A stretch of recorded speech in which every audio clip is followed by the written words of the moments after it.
I'm Seva and welcome back to my YouTube channel. In today's video, we're going to be talking all about IBS. But before we get into the video, make sure to give this video a nice thumbs up and don't forget to hit that subscribe button and the little bell so you don't miss none of my videos.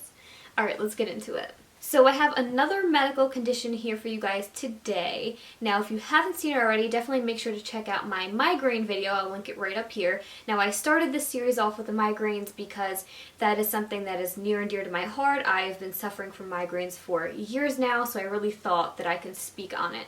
Now IBS is something that I've been kind of getting more curious about because I've been seeing it everywhere. I have a friend of mine who also suffers from IBS and she speaks about it all the time, so I figured I want to learn about this. I want to see what it's all about, how I can help people with this medical condition. So today we're going to go into everything dietetics and nutrition that has to do with IBS, and we're going to have another simple little meal plan or diet plan, if you will, for those of you who suffer with IBS or know somebody that does, or if you're just curious about this medical condition. So if you don't know, what IBS is Irritable Bowel Syndrome. Now this is something that is diagnosed to anybody who has an issue with their intestines pretty much. So if you have a disorder with your intestines that doesn't have any other apparent pathology, they're going to tell you that you have IBS. Now IBS and IBD are two different things. That's irritable bowel disease, and that can be a topic for another video. So unfortunately with IBS,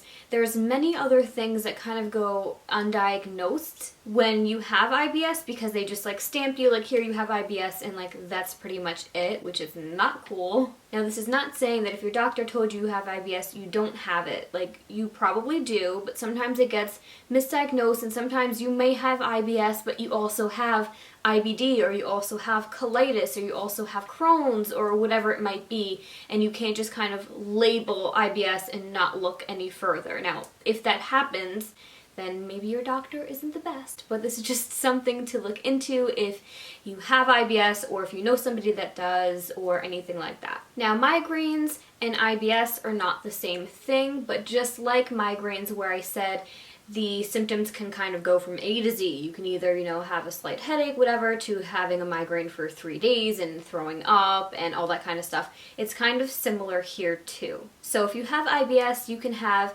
anything from constipation to diarrhea to stomach pain, abdominal cramps, blood in your stool, which can be pretty scary, flatulence, bloating, and even anemia. So how do you go from bloating and a little crampy to anemia and like all these crazy things? Like, it can really go either way. It's just, like I said, up to the person, your body, how your body reacts and responds to these different conditions. So there are dietary and medical approaches with IBS. Now, I know personally from friends that there isn't just one or the other. Like, everybody that I know both has a medical and a dietary approach. They have a dietitian, they have a nutritionist, they have their doctors, and they all kind of work together because diet really does work hand in hand with your health. So some people might find that they have a food intolerance, so they'll remove that from their diet. Some people try having a higher fiber diet and see how that goes. Some might go for a lower fiber diet to see how that goes. So you just kind of have to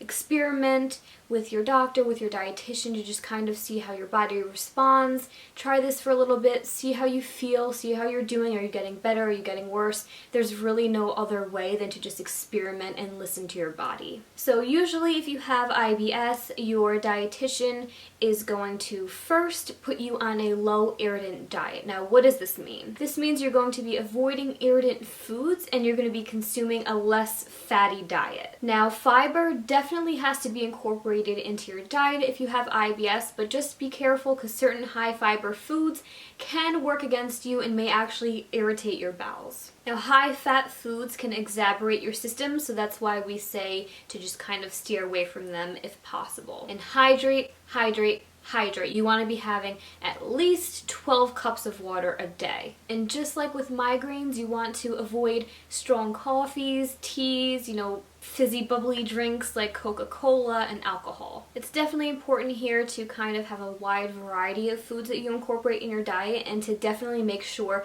you're eating often and you're not skipping meals. Your body here definitely needs variety, different portion sizes, different types of foods, and to be eating consistency and kind of have a routine and a regimen so your body can kind of get back on track. So now here I'm going to give you some different kinds of foods that you're going to want to avoid. Now just with the migraines, how these foods will be a trigger.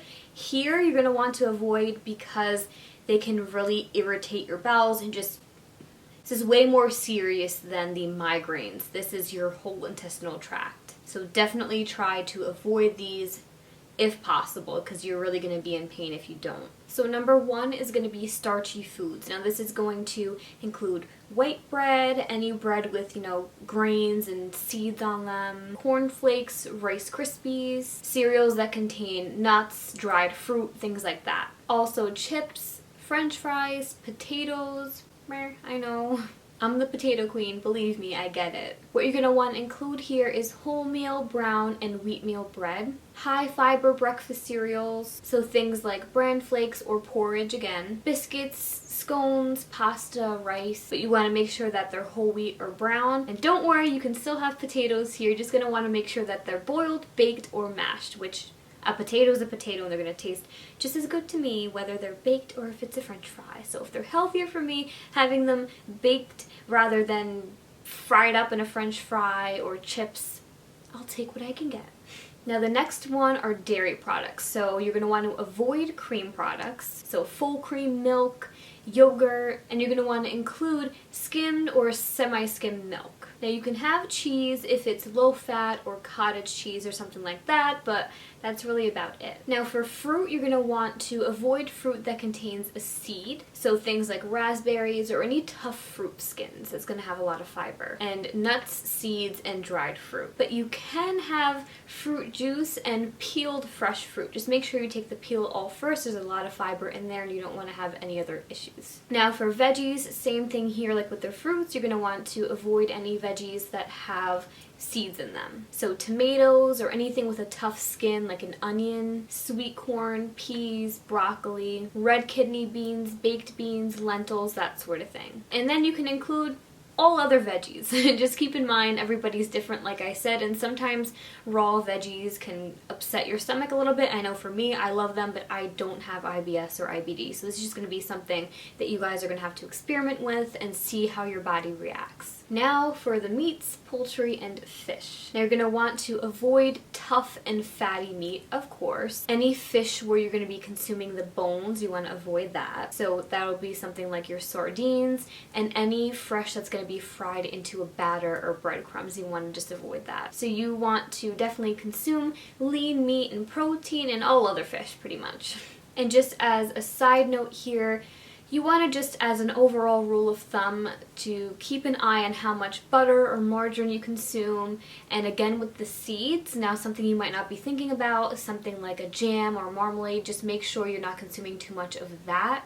Peanut butter, if you get the crunchy kind, or almond butter or nut butters that have a lot of crunch, you want to go for like the smooth peanut butter, nothing crunchy. And lastly, of course, I know it might seem obvious, but I just want to mention it, any really hot or spicy dishes. Now it doesn't matter if it's Indian food, Chinese food, whatever it is, just nothing hot and spicy because that's definitely going to irritate. So now I'm going to get into a healthy kind of meal plan or diet plan, if you will, for somebody who suffers with IBS. So this is going to be a low irritant diet that's going to relieve the symptoms of IBS and kind of make them more doable for you guys and try to prevent any other flare-ups. Now as always, I'm just here to kind of give you an idea of what healthy foods to incorporate if you suffer from this medical condition.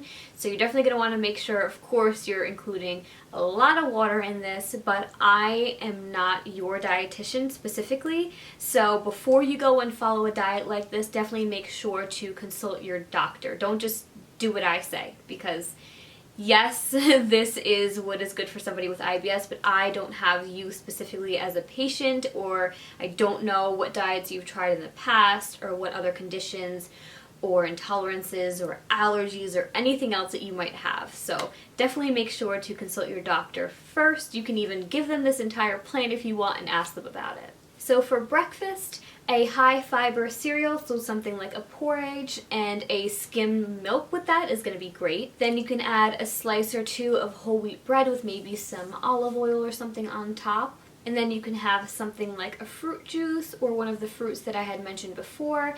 And since it is the morning, you can have your coffee or tea. Just make sure that it is weak. It's not some super strong caffeinated stuff that's going to irritate you.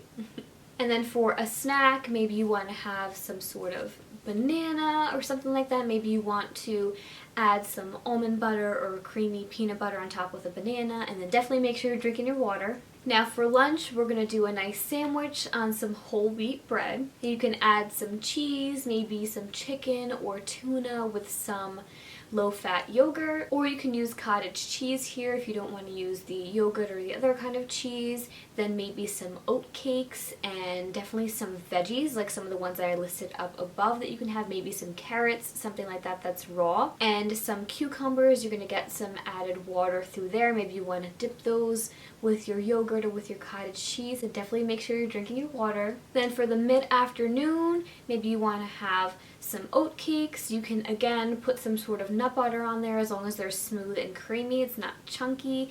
You can have more of your low caffeinated beverages like a coffee or a tea or something like that, but definitely make sure you're drinking enough water, and try to incorporate a fruit or something here. So maybe you want to add an apple or a pear like in the migraine video, but you're just going to want to make sure to peel the skin first. Then for dinner, you're going to want to have a chicken breast or white fish or a lean red meat as your protein. And then maybe you want to have some basmati rice, or for your starch, maybe you want to do a sweet potato or some whole wheat pasta. And then definitely incorporate a really big serving of some nice cooked veggies. You're definitely going to want to incorporate veggies into this diet. Just make sure they don't have seeds, and drink lots of water.